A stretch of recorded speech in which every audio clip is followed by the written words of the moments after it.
Welcome, everyone, to the Philly Multifamily Podcast. My name is Thom, your host. And today, on episode 1, we have Mr. Craig Thom, my partner, business partner, and another agent here at Scope. We've done multiple deals together. Yes, we have. And we're going to do a lot more in the future. Absolutely. So why don't you say hello? Hey, guys. Thanks for having me as well on your first show. I appreciate you having me as your first guest and trusting me. No problem. This is fun. I'm having fun already. I am too. It's a great idea too, by the way. Thank you. I listen to enough podcasts, so I figure I might as well put one together. Same here too. That's definitely a way that I digest a lot of my information. Why don't you introduce yourself and tell the audience a little bit about who you are and what you do? Well, my name is Craig Thom. I'm a commercial real estate agent, obviously with Scope. I've been doing it for, I guess this is year 8. And I specialize in the middle market, selling development opportunities and multifamily. That's great. Great. How long have you been in the business for? It's been a while. I think this is year 8. I think I started in either 2015 or 2016. But for that first year, I got linked up with a firm and, was getting my real estate courses and everything off the ground. So yeah, it was kind of an internship that kind of went into, a role of being an agent. I assume you like it and it's going well. I like is an understatement. I love it. This is definitely my passion. And it's funny. I didn't ever think that real estate would be my passion, but it checks off all the boxes for, my lifestyle and, things that I like to do. So I always love to talk to people, technologically driven. And, I like to be the steward of my own time, right? So yeah, it's a great career for me. I think that's one of the things you're really good at is time management. Absolutely. And juggling a bunch of balls and making sure they catch them. So. And it's highly dynamic. So like I really, if I were to just be, and it is a desk job for 50% of the time, but if I were to be doing a mundane desk job, that just wouldn't be the thing for me. I love, every single day is never the same. And it's, it's juggling, like you said, a lot of different balls in the air and deals, deal management, things of that nature. Okay. Yeah. Tell me what like a typical day looks like for you. Oh, typical day for me. A good day or a bad day? Average day. Average day. All right. So an average day would be me waking up either at 5:10 or 6:10 because I love to start my day with a workout. So I would if I wake up at 5:10, which is a better day than average. And this week I've actually been really good with this, but I make it to the 6 a.m. Gym class. It's mindless. I just go in, work out for 45 minutes, get out, get back to the house, mix up a smoothie, walk the dog, and then jump in the shower. And then I'm beelining to the office. Okay. And then when you get to the office, what do you do? Emails, phone calls? So I like to try to get in before 9 a.m. So that, it gets sometimes, when you have a lot of agents in here, it gets kind of a little bit busy and loud. So I like to get in before 9, sit down, go through my emails and kind of like start to plan out my day. I do plan my day the night before, but I put the finishing touches before 9 a.m. Okay. And then 9 a.m. is calls. I'm ripping dials. I work out of a CRM system, and I've been managing it for, I guess, I just checked, it was October of 2017. So, I just dive right in there. I have all my leads, and I just go lead by lead by lead by lead. And obviously the most pressing leads, they're the ones I kind of try to attack first. Okay. And then after your calls? After my calls, then, obviously, I guess I try to get the majority of my calls in from, the hours of like 9 to 11, 9 to 12. And then I go out to lunch and, we'll have like a quick lunch. It's been a little bit more of a transition with us moving into the new office. When we were at the old office, it was, grab a quick salad or grab a quick kava bowl and run. Here, you do a little bit of walking to either go to like Reading Terminal Market or, one of these other local places. And it's good too to like kind of get out, get some fresh air, get some steps in. And then, I'm back in the office eating, and then I start doing, a little bit more calls, and then any, administrative things that need to be done. Active deal management. Putting together pitches. Yeah. LOIs, pitches, brokers' opinions of value. The byproduct of the calls exactly. you handle on the back end. Yeah. So my calls really are mainly for fielding a new business. And then on the back half of my day, I'm kind of like, diving through like whatever books and records that I got in, or, I don't know. Just every day it's something new. Yeah. Absolutely. I think that's part of the thrill of our job, right? Absolutely. You never know what's on the other end of a phone call. Yeah, you never really know. It could really be the phone call that, changes a lot for you. So, Yeah. And then, that's just mainly what I do Monday through Wednesday, right? And then, and I try to stack all my meetings. So I'm always trying to pitch to get the meeting as well too, right? Because in our business, it's a lot of phone dialing, it's a lot of emails, but the way that you actually make these deals actually happen and come to fruition is through, actually getting face to face with the people. So, Thursdays and Fridays, I block it off mainly for appointments and, lunches and, just meeting up with clients. And, if I don't have any meetings or anything that are scheduled, then I'll be in the office just doing what I do Monday through Wednesday. Doing podcasts with your boy. Exactly, right? All right. How do you stay up to date with current market trends? Oh, so that starts first thing in the morning for me, right? Mm-hmm. So as soon as I wake up, and like I told you, I always try to wake up at least like 40, 50 minutes before I have to be in the gym. When I'm taking my personal time in the bathroom, I'm scrolling through LinkedIn and I'm seeing what deals have traded. I'm seeing, a lot of investors, a lot of accountants, a lot of developers. There's a couple guys that I follow that, kind of give their insight to what's going on in the market, what's going on with cap rates, what they're seeing with investors. So I'm kind of really trying to get a gauge as to, what's happening currently in the market from the eyes and I guess the typing of other professionals that, are vetted and that I trust in the game. I think we are in a unique position as brokers that we get first-hand data, right? We just through our phone calls and transactions. Absolutely. We're the first ones to really make it happen and record the transactions on a micro scale, right? Yes, and that's literally what being a broker is about. It's, time management and information, right? That's why our clients are entrusting us is because we know the pivotal information that sometimes doesn't hit the streets first. Sometimes, we're the first ones to see them hit the streets, and, we give that information out, accordingly. We work in one of the few industries where insider trading is legal. That's funny. I never thought about it like that, but you're very right. That's exactly what it is. People hoard information and, it's... You could be, there's no regulatory industry or anything, which is interesting. So you're telling me the SEC is not going to crack down on... I don't think so. Maybe the Real Estate Commission. Right. If you're listening, ignore what I just said. Please do. Things are working out pretty well for us, so we don't need you to change anything around. Can you talk about some challenges that you've faced? Challenges.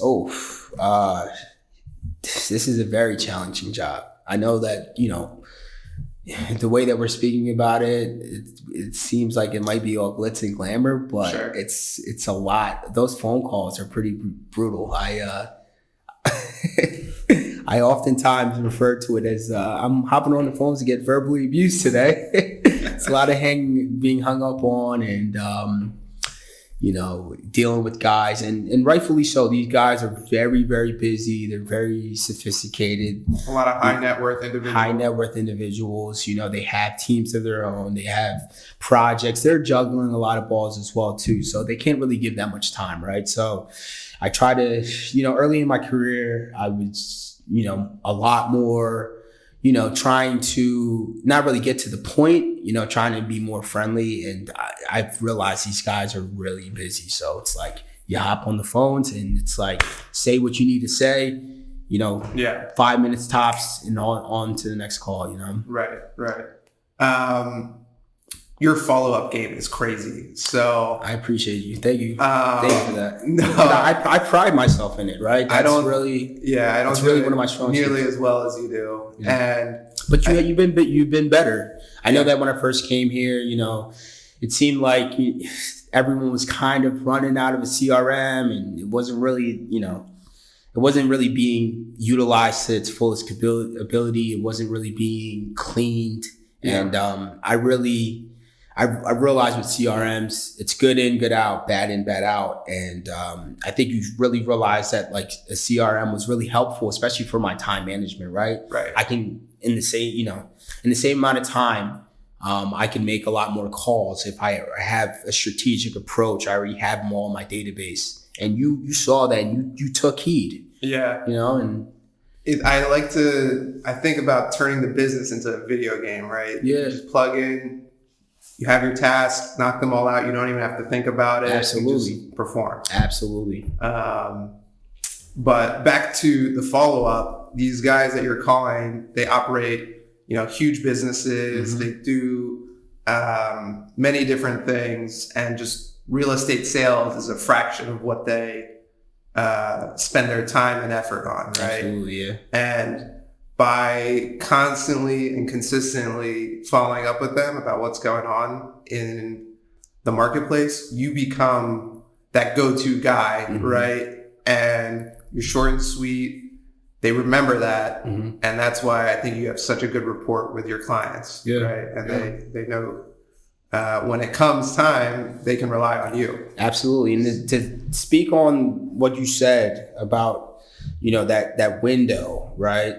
It's very like selling of their assets, capital events. Well, I guess the capital event of a sale is a very, very small window, right? Yeah. And you want to be in front of that guy when he's ready to do that. And in order to do that, you need to track what's going on. And these calls, peppering them with little calls, giving them information, it makes you top of mind when they're getting ready to do that, right? And that's our bread and butter is sales. And 95% of the time, these guys don't want to talk about sales, right? They're buying. They're, running their business or whatever they're doing, right? And with that being said, if you have a system in place that you can really manage, and see exactly when they're going to be selling or be able to predict it, that is how you make your money, right? Right. And also not be annoying as well too, because if you're calling every single time wanting to try to get that sale, that's when you get put on the block list, or they just look at you as that pesky broker, right? You don't want to ever subtract from their business by taking up their time to talk about how's your day. Yeah. How you catch the game last night. Mm-hmm. I don't think that they don't have time for that. Not in this day and age. Mm-hmm.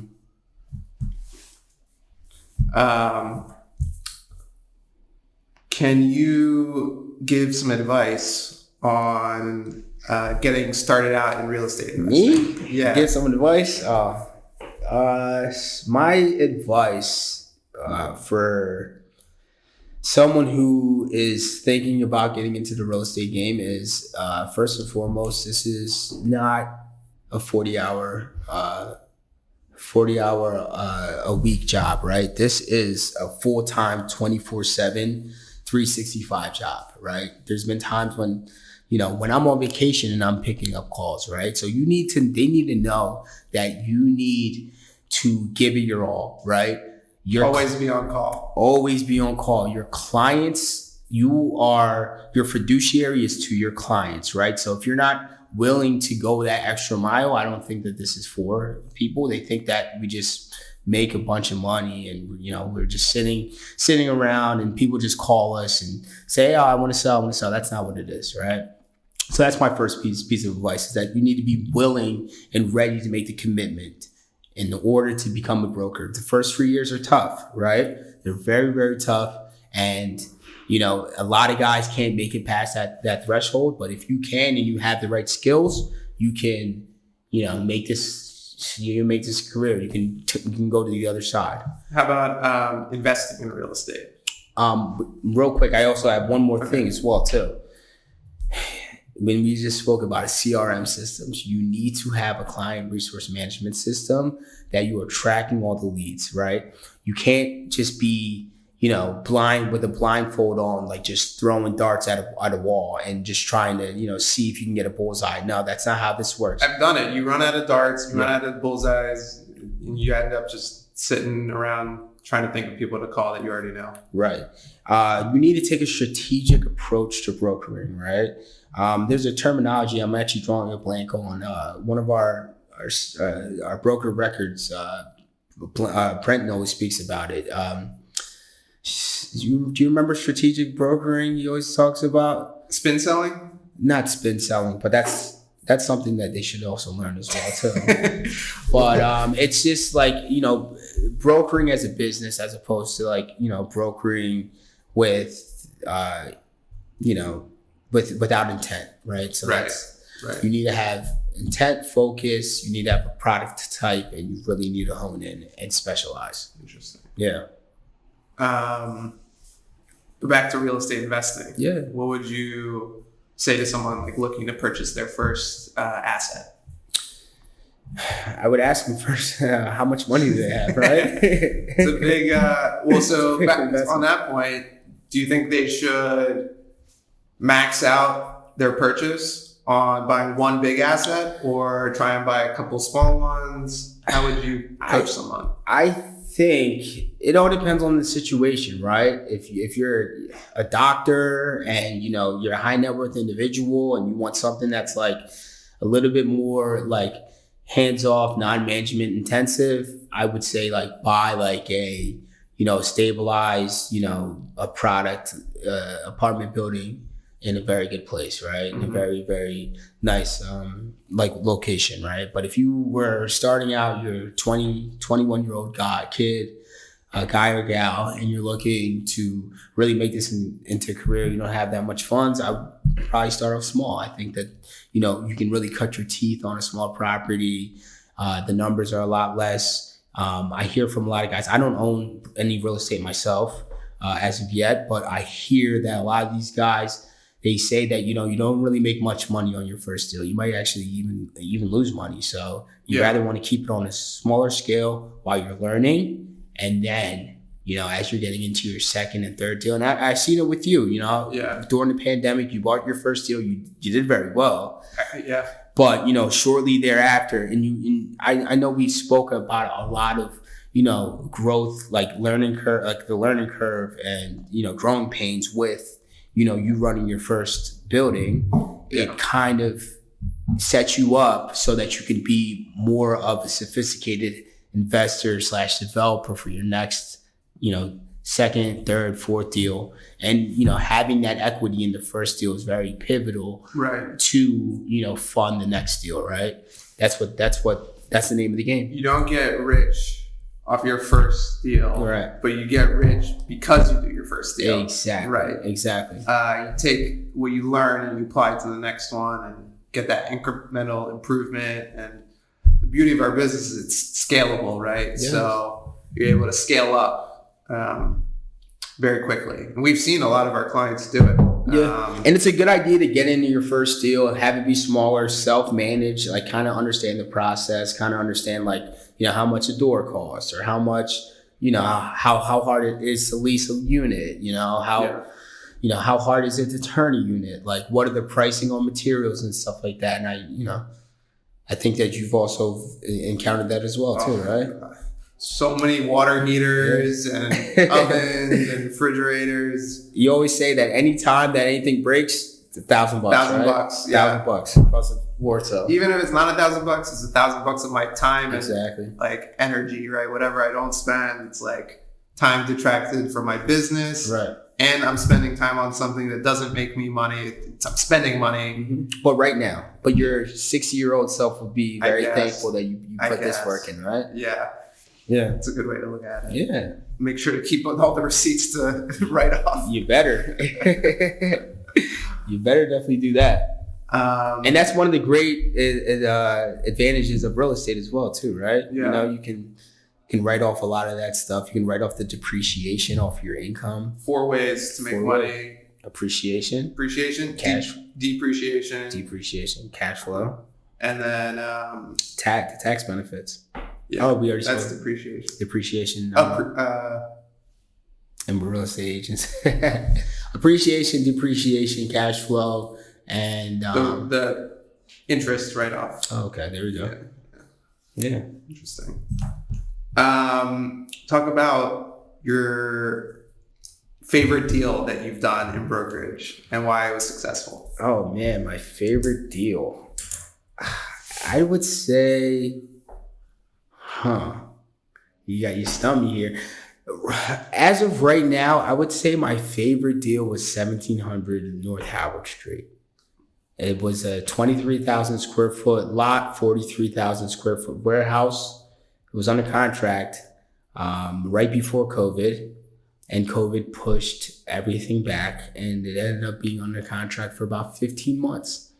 And we had to fight through. The historic community came through and trying to deem the whole entire building historic while we were under contract.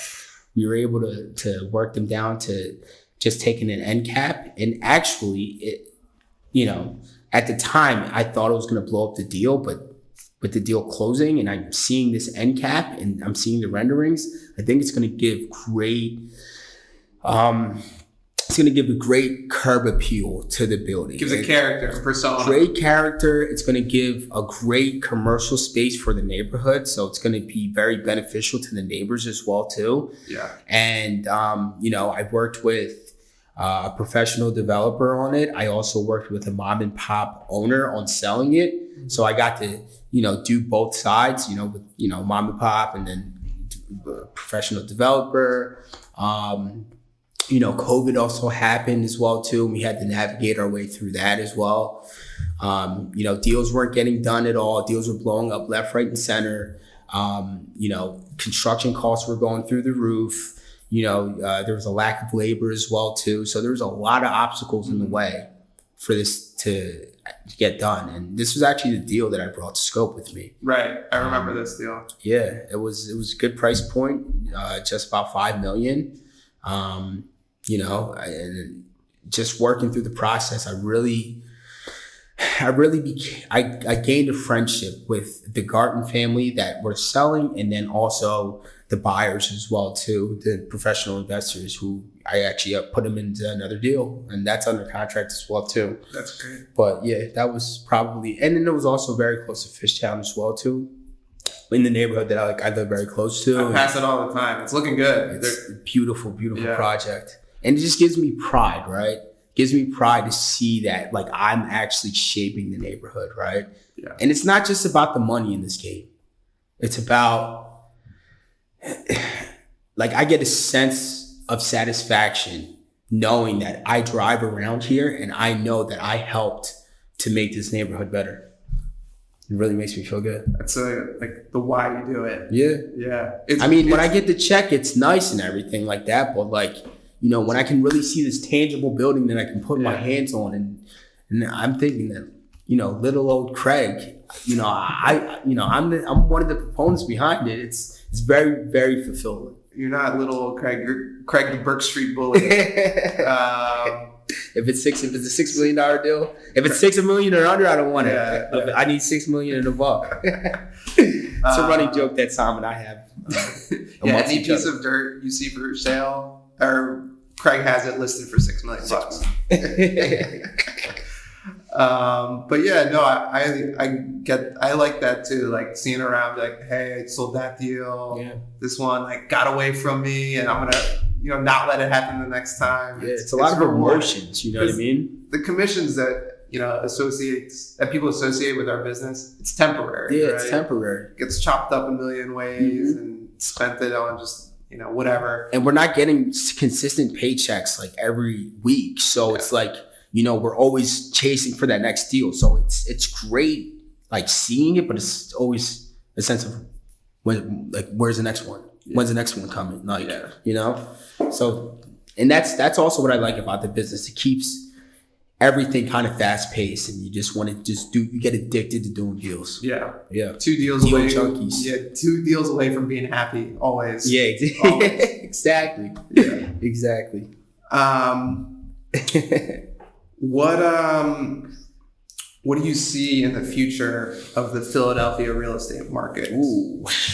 Locally, there's a ton of units that are coming online in these fringe markets, right? Mm-hmm. And they're asking for very high rents that are kind of kind of mirroring like center city rents, right? They're not at the $3 per square foot and above, but they're getting close to there, right? And they're doing light amenity packages in these buildings, but I think there was something like, I don't know, like 4,000 units that were coming online, like, in, the northeast section of Philadelphia. And it's like, the elephant is in the room is who are going to rent all these units. They're all cookie cutter for the most part, and they're all within $10 of rent. There's not much differentiating. So that's one thing that I'm really, and it's not just me too, the banks as well too. We have a capital markets desk over at Scope, and a lot of the bankers are a little bit softer on some of these like ancillary fringe markets because they had the same thought in mind, like where are these people coming from? Right. And I'm not seeing a ton of there is a lot of life science shops that are coming into Philadelphia. Life science seems to be a big trend, with the eds and meds and all of our we have great schools, we have great hospital system, but is that going to be enough high paying jobs to suffice for all the units that are coming online? So that's what I'm kind of a little bit worried about. It's a good question. Yeah, I don't know. Well, what do you think? Some markets like Fishtown, where there's just construction going on in every direction. I don't know how they're going to fill up all those units. Yeah. Like West Philly, you have the eds and meds always driving that market. And I just think that a lot of the older inventory is going to sit and have to either take a reduction in rent or just remain vacant. Because at the end of last year, when the full 10-year tax abatement was up, I think the amount of multifamily permits quintupled for that year. Yes, it did. Because everyone wants that full 10-year abatement, right? And for cash flow purposes. So I think that will help keep those new construction rents relatively lower and in line with market rents for existing inventory. And I think a lot of people will leave those older units and move into newer ones and pay, I'll pay another $200-$300 to get a brand new unit and I'll be the first one in there. But I don't see the tremendous growth into the future. And I know that's not even historically, but like on it taking a nationwide approach. I know that the Philadelphia market, the renter market, has been stronger than a lot of other markets, right? I think up there, especially during the pandemic, it was an affordable market, and I think a lot of people came down from New York, a lot of people came up from DC because, transportation is on the northern, I guess, in the northeast metropolis. You can live in Philadelphia and then be in New York in an hour if you take the Acela, right? Or Amtrak or whatever, and then it's that same thing with DC. So I think that kind of was a flight to affordability, right? Sure. So we're fortunate that we don't live in a boom or bust town like, I don't know, Arizona or Austin, where, values have tripled or quadrupled overnight and now have to come back down to earth. So that's one of the few reasons people invest in our fair city. It's consistent incremental growth. Yes. So I think we'll see a little bit of correction in the next coming year, but not as much of a correction as other markets. Yeah. Right.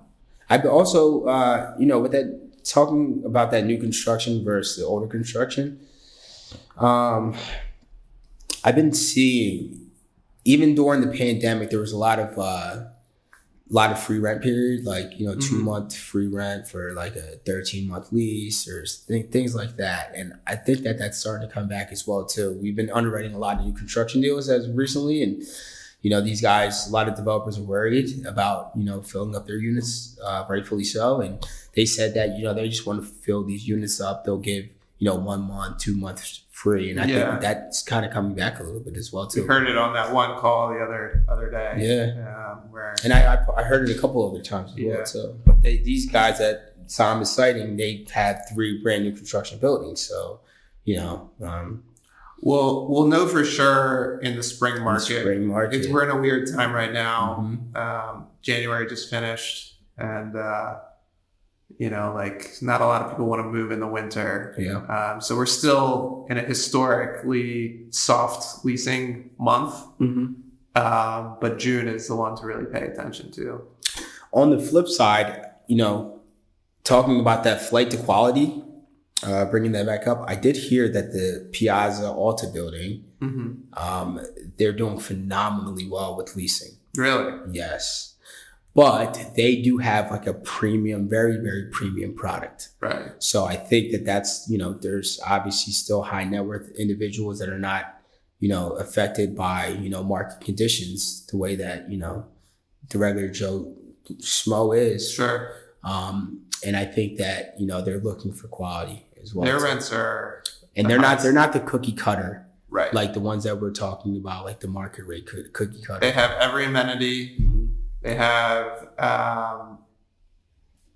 super high end product. I think their rents are above $4 a foot, which is insane. For outside of the central business district, insane. They do a good job. Their retail leasing does a great job too. And they kind of make their own market. Yes, right? Yes, I agree.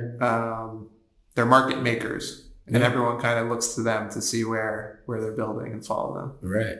So shout out Post Brothers. Absolutely. They're killing it. Can you talk about tech and how you implement it in your business? I think that the commercial real estate industry, as opposed to other industries, is very technologically advanced. I think that, brokering a lot, first and foremost, aside from our company, a lot of the brokers are older gentlemen and, women, in their 50s and 60s. And I think that they've been reluctant the industry as a whole has been reluctant to embrace technology. And I don't know if it's because, they see the effects in other industries, the consolidating effects in other industries, right? Where, through technology, a couple big players kind of just take over the game and leave the crumbs for the little guys. Or it's just a very relationship-based business, and it's kind of hard to have like a technological touch to it. Sure. But I think that us younger brokers are looking for ways to get an edge, and we use technology to do so. That's why we're doing a podcast right now. We just want to try to think outside of the box, right? To, get in front of these guys, whether it's on Instagram, which residential brokers have been doing a very, very good job of that. And, some guys that have, good followings, great followings, they're pulling in a lot of business and setting themselves up as professionals by, just the optics. Yeah. And, it's kind of like a fake it till you make it. Or I'm not saying, they also probably have the skill set as well too, but this is a numbers game, right? Right. And getting in front of, as many people as possible, leveraging, right? Leveraging technology. You can only make so many phone calls an hour, right? Right. But if you can leverage your footprint, like in a podcast that you re-record one time, right? And, you put it on the outlets, the Stitcher, the, Apple Podcasts, Spotify. These things can be continuously listened to. So it's almost like a computer program, right? That you write one time and it's just running itself it's in like the background. Buying a master lease apartment building. Exactly. It's very like management, hands off. You just do it one time and you put it out. So I think that is one of the technological approaches that like guys have been taking. We spoke about the CRM. I don't want to bore you guys any more about that, but that's definitely pivotal as well too, technologically. That, I think, we've had different avenues to gather data and then put it into the CRM. Yes. A lot of stuff that wasn't around maybe 5 years ago. Yeah, the third party sites, the CoStars, the Reanimies, the They've gotten Yardies. much, much better, but there's still a lot of improvement to be had. Yeah. The chat GBTs as well too. Chat GBT, I think that it's very new, and I think it's being underutilized by a lot of people right now, a lot of industries, not just real estate. And it's just because people are still trying to get a grasp on the AI. And that's kind of, where my thought process is. I kind of want to dive in and see like how artificial intelligence can help to take away some of the mundane tasks that I do on the daily, right? Yeah, I think we did it for a property description, and it was probably better than anything that we could write. Yeah. And time saves probably 20-30 minutes of our day to go, I don't know, make another 10 calls, 15 calls, right? Yeah, to bring in more business. Right. So I think that we need the technological forward approach is really like necessary kind of to differentiate yourself. It's funny, like I can't imagine how this business operated 25 years ago. Oh my goodness. Like let alone 25, let alone 100 years ago, right? Like I feel like you would have to go like you can't email someone an OM, right? You have to fax it to them or something. DocuSign, like all these things. Yeah. Fax. You got right. Oh my goodness. We're in a heyday. We really are in a heyday of brokering. And if you can really use your intellect, you can really, push yourself ahead of the competition. One of those things could just be the difference between one deal that could, set you over what your, yearly goal is, right? Right. Or put you into that next echelon that you're trying to get to, going from selling 10 unit buildings to selling 50, or from 50 to 100, or 100 to 250, right? Yeah. It's one deal, right? Right. A track record. Every deal is the same. Yes, you still have to get it listed. You got to put it under contract, find the financing, get it closed. And they usually take like the same amount of time too, right? To do a small deal, it's the same amount of time to do a big deal. Scalable business, baby. Yes, it is. You have any questions for me? What made you decide to do a podcast? It's not too different from what we do in our business, right? Just interview real estate owners. Yeah. But I wanted to put it in a different format that, could be beneficial to people looking to invest or, already in the business. And we meet a lot of really interesting, smart people. And I feel like I was taking in a lot of the information, but I just want to make it available to, whoever's interested. I think that's great. Just because we are very lucky that we get to have these discussions and conversations with some of the brightest minds in our industry. So, and I've been doing this 6 years, so I feel like I know most people, and this is a different way to have those interactions, and I only do it with people that I really like and admire. Yeah. So you like me and admire me? You're number one, baby. You're the feeling's mutual for yes. us. So we're gonna have to have you on again in the future. Oh, yeah, no whenever problem. I ask. I was a little, absolutely. I was a little bit apprehensive, to do this. This is the first time I'm doing a podcast, and this was. I think you're better at it than I am. This was really fun. This was fun. I had a blast. Yeah. Right? We've run the same meeting like 1,000 times with clients, and this is like new and exciting, right? But it's not much different from what we do. Not at all. It really is not. And I love how you you're right. Putting this information out, right, and making it accessible to the people. People that are thinking about getting into real estate. The seasoned veterans. The guys that have 1 or 2 deals. This is valuable information, right? Yeah. The other brokers in the industry, right? It's good. Yeah. I have 2 more questions. Okay. What is your most interesting client? Oof. You don't have to name him. Just I really. What do they do? Okay. What drew you to them?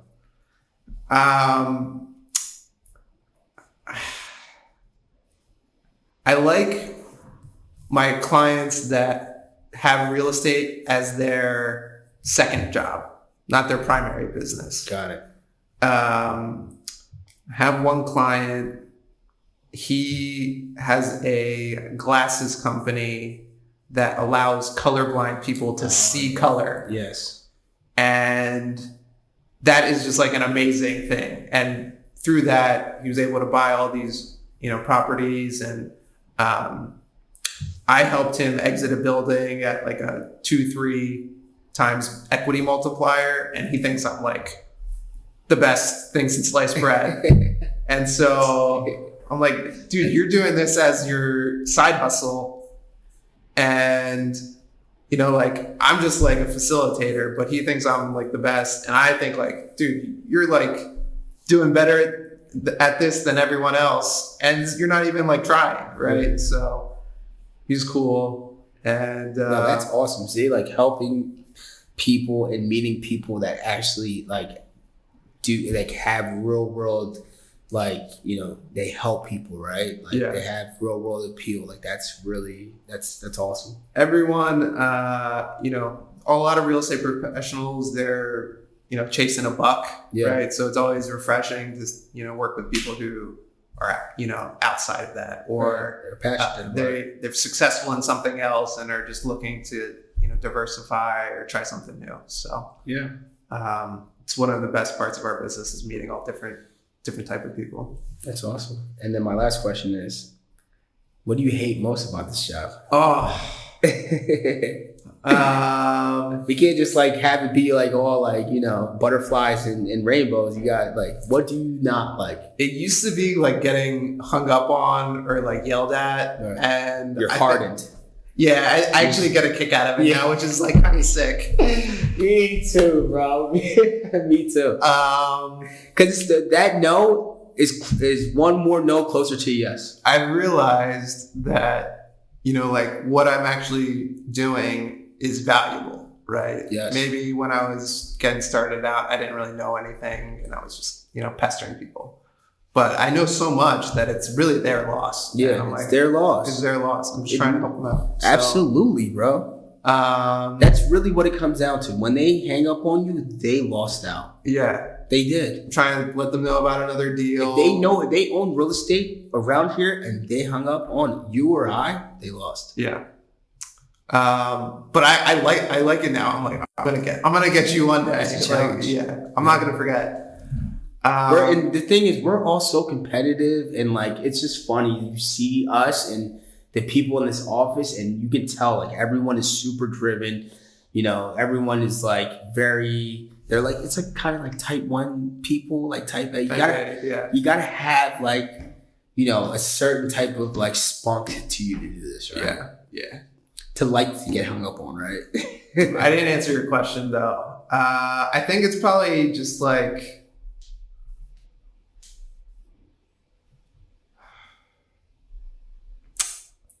don't know. I want to say like when the uncontrollables mess up a deal. Oh yeah. It has nothing to do with like, if you do everything right. The macros, you can't fight. Some things you can't just do, like a fire truck going through an apartment building. My goodness, I can't believe we didn't speak.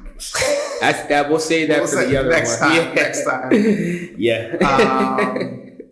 Or just like interest rates going up like through the roof, 6 months ago. Right. There's nothing we could have done. Nothing. So I think we had a deal blow up because of that, right?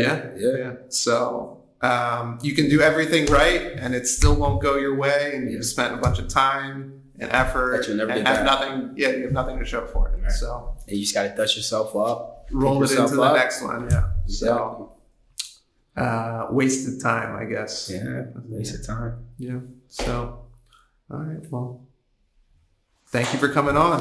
Thank you. It's been a pleasure. This is fun. This is awesome. You gotta come back. I will. All right. I'm right here. I'll be here whenever you need me. Yes, sir.